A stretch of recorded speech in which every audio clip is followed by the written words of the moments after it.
Hey all, welcome to Share Trek. This is Raj here. Friends, today grab a beer or your favorite beverage, sit back and try to understand this segment.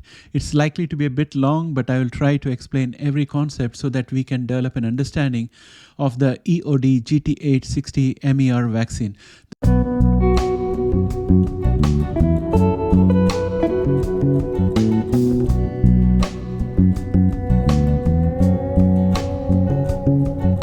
This is an mRNA vaccine aimed at producing broadly neutralizing antibodies or BNABs to tackle multiple strains of HIV. And friends, as I've told you before, I'm not a doctor or a scientist. I'm a genomic investor. And it's just that you liked my HIV related videos, so I have started digging more and more into it. And we have a huge following out here for HIV related information. So I'm doing my best to understand the technologies that are emerging and explain it to you.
Welcome back, friends. First, I want to explain a few concepts that are a building block for today's story.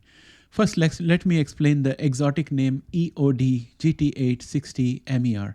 eOD stands for Engineered Outer Domain, that is eOD, of HIV, GP120. GP120 is the trimer protein that we have spoken about in the past. GP120 and GP41, they form the trimer. And 60 MER stands for 60 engineered copies of HIV's GP120 envelope. MER is where basically the monoclonal antibody. And now we have the HIV's GP120 protein fused to a luminase synthesase protein scaffold. Luminase synthesase basically, I understand, is to be B2, vitamin B2 or riboflavin. It's used for cell growth. So I don't know how it works there, but this is my understanding of the title of this particular vaccine. It seems that this vaccine is made on nanoprotein and it's got repeating structures, and that's what I understand overall at a very high level. I'll be reading more on this and I'll come to you with better understanding and simpler explanation as I understand more of this. Next, I want to explain to you another terminology which we need to understand in order to understand this particular vaccine. The terminology is VRC01 class HIV Specific B Cells. So VRC01 class HIV specific B cells are a type of immune cells that play a crucial role in immune response against the human immunodeficiency virus or HIV. To understand these cells better, let's break down the key concepts. B cells are a type of white blood cells involved in the adaptive immune system. They are responsible for producing and releasing antibodies, which are proteins that recognize and bind to the specific pathogens, such as viruses, bacteria, or other foreign substances. These are very high-level definitions. And friends, if you want to have more detailed definition, just go back to my mini-series on human immune systems, where I have spoken about the entire cycle of how macrophages digest pathogens and present the antigen, how naive CD4 T cells pick them up, and how B cells end up getting the same antigen. And when a CD4 T cell with the antigen meets a B cell with the same antigen, then there's a whole cascade that happens where the B cell creates memory B cells and plasma B cells, and the plasma B cells are the ones that create the antibody that can neutralize or attach itself to the antigen that it was carrying in the first place. So the whole thing has been summarized in our description out here. So that said, let's look at the next terminology we need to understand, that is HIV specific B cells. These are B cells that have been activated and specifically recognized components of the HIV virus. When the immune system encounters HIV, some B cells will produce antibodies that can bind to and neutralize the virus. These B cells are known as HIV specific B cells. So these B cells, when they were naive, they got exposed to HIV specific antigen, and now they are B cells that are HIV specific B cells because they are producing antibodies that are specific to HIV. VRC01 class antibodies. This is the other terminology we need to understand. VRC01 is a type of broadly neutralizing antibodies, B and AB. They are a superior type of antibody. VRC01 is a type of broadly neutralizing antibody that was isolated from a HIV-infected individual. These antibodies are capable of neutralizing multiple strains of HIV by binding to a specific site of the virus called the CD4 binding site. The VRC01 is considered a prototype antibody within a larger class of BNABs targeting the CD4 binding site. VRC01 class HIV specific B cells is the other thing that we need to understand. VRC01 class HIV specific B cells are B cells that produce antibodies very, very similar to VRC01. These B cells have undergone a maturation process where they develop the ability to produce antibodies that are specifically recognize and bind to CD4 binding site on HIV. This recognition is crucial for neutralizing the virus and preventing its replication. It's important to note that VRC01 class antibodies are being studied for their potential therapeutic and preventative use against HIV.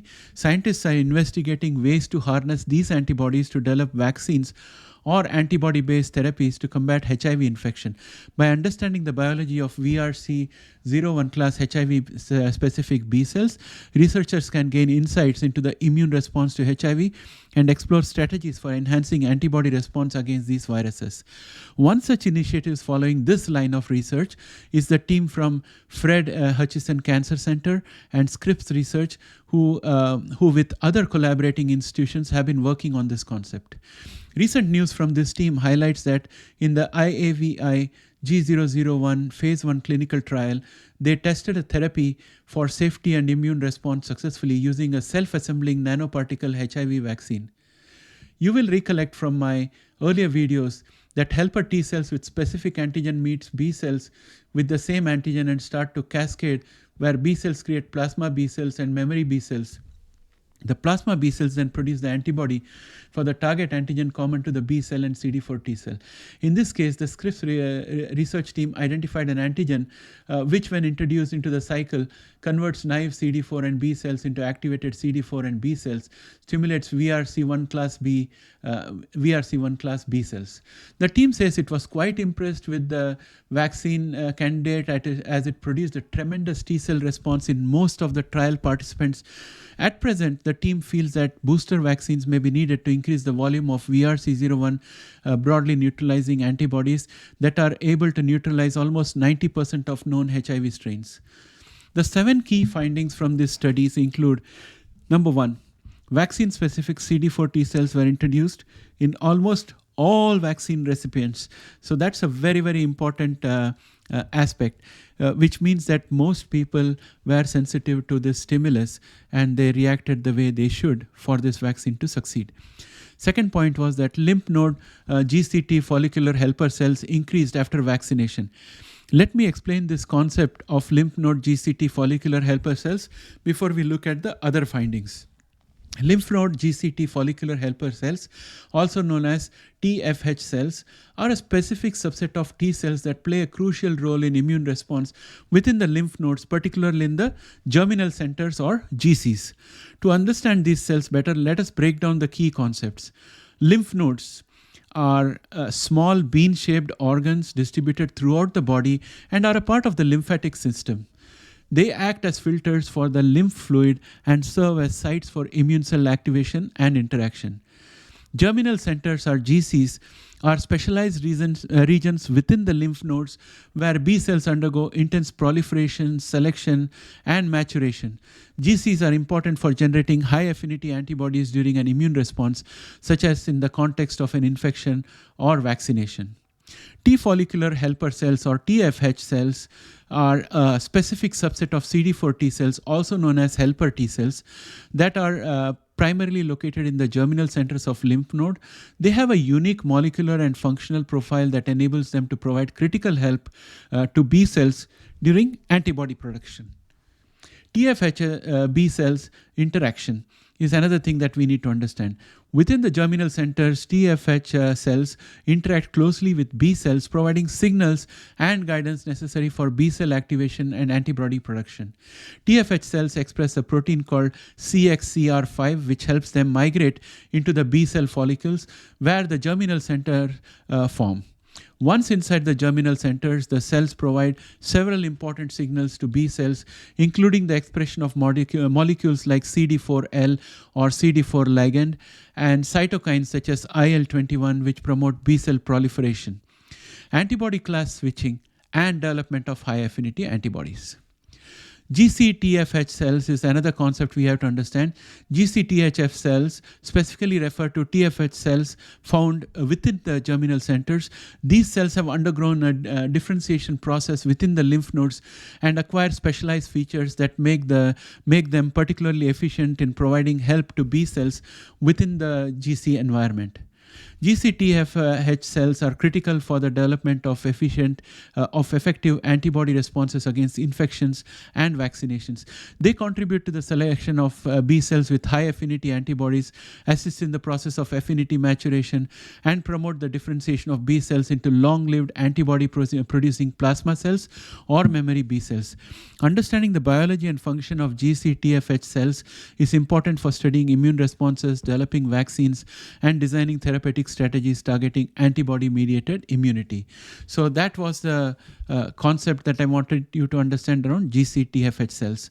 The next point of learning from the phase 1 trial was lumazine synthase protein needed for self-assembly of particle also induced T cell responses that can provide additional help to ultimately enhance efficiency in a sequential vaccine strategy.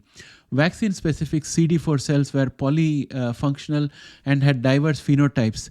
Let me explain this other finding.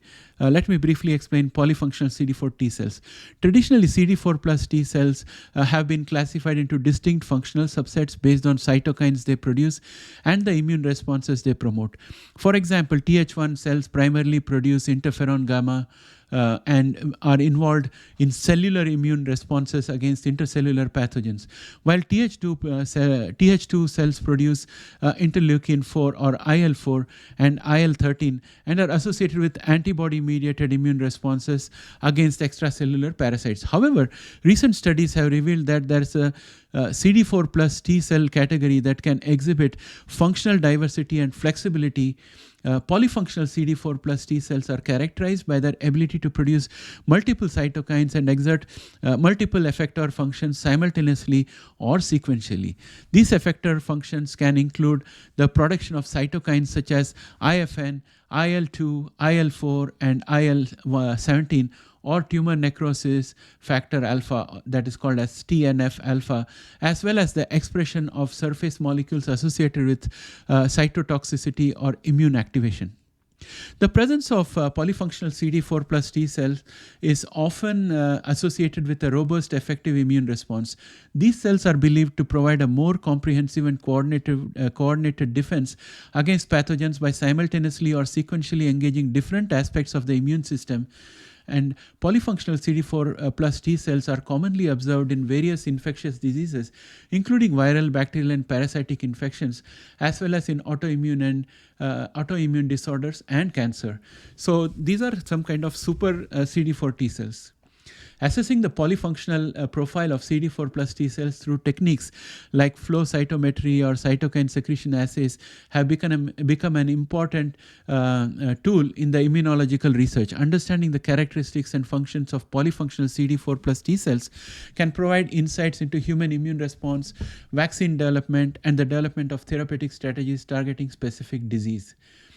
And then we have this lump-in specific CD8 T cells, which were highly polyfunctional and had a predominantly effector memory phenotype. So this is another finding that they had. I suspect the term lump-in specific CD8 T cell is a hypothetical and used here as an illustration. In reality, CD8 T cells are typically specific to antigen derived from pathogens such as viruses, bacteria, or tumor. The activation and expansion of antigen-specific CD8 plus T cells play a crucial role in controlling infections and eliminating abnormal or infected cells in blood. So I need to study this a little bit more to understand and have better clarity. So CD4 T cell responses were also found to be driven by immunodominant epitopes with diverse and promiscuous HLA restriction. Let me unpack this concept as well. The concept of immunodominant epitopes with diverse and promiscuous HLA, which is human leukocyte antigen restriction, refers to specific regions known as epitopes within proteins or antigens that elicit a strong immune response and are recognized by a diverse range of HLA molecules.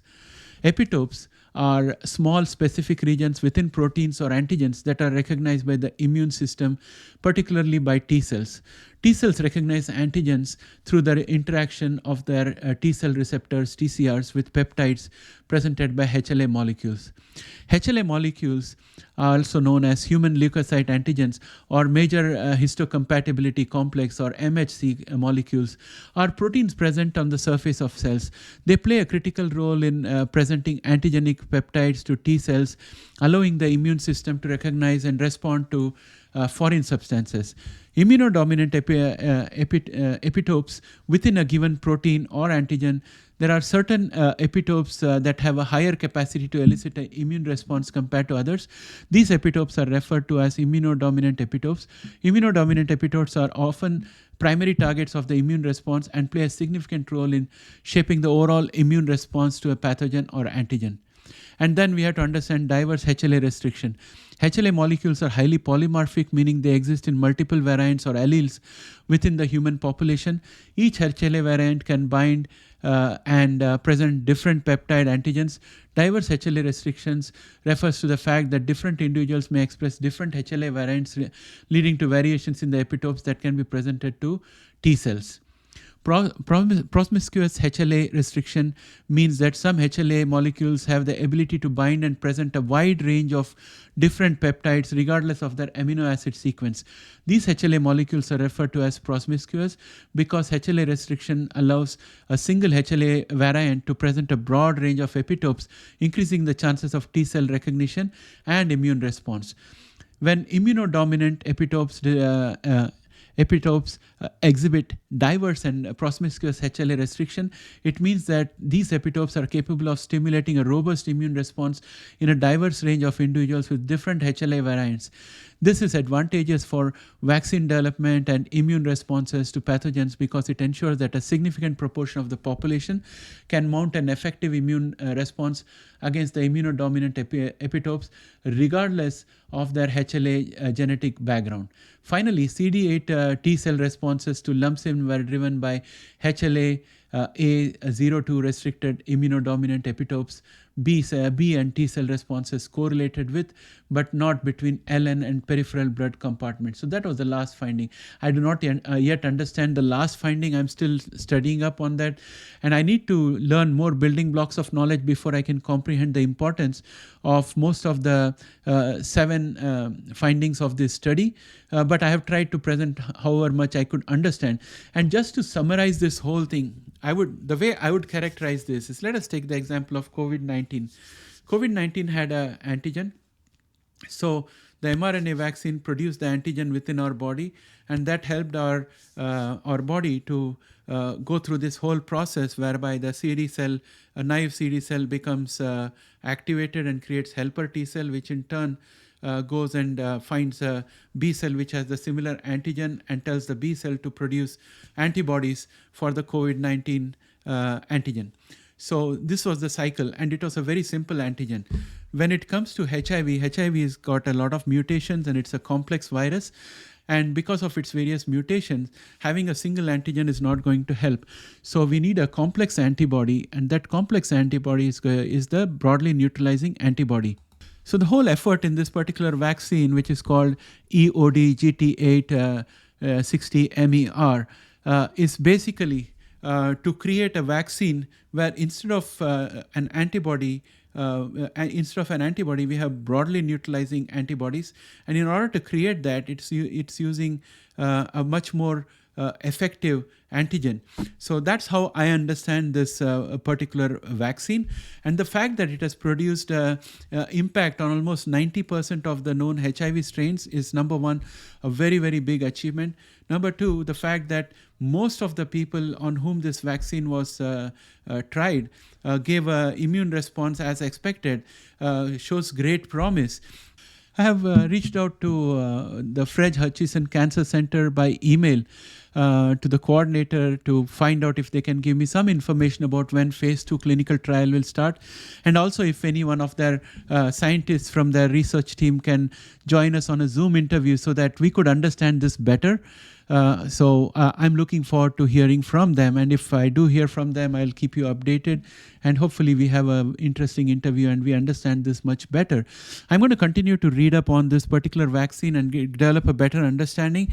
I wish I had somebody who could do animations, because this concept could be much easily understood with animations. When I was trying to understand this, I had a sheet of paper in which I was drawing in order to understand the concepts, and I've broken them down into building blocks. You might have to listen to this video more than once in order to understand it.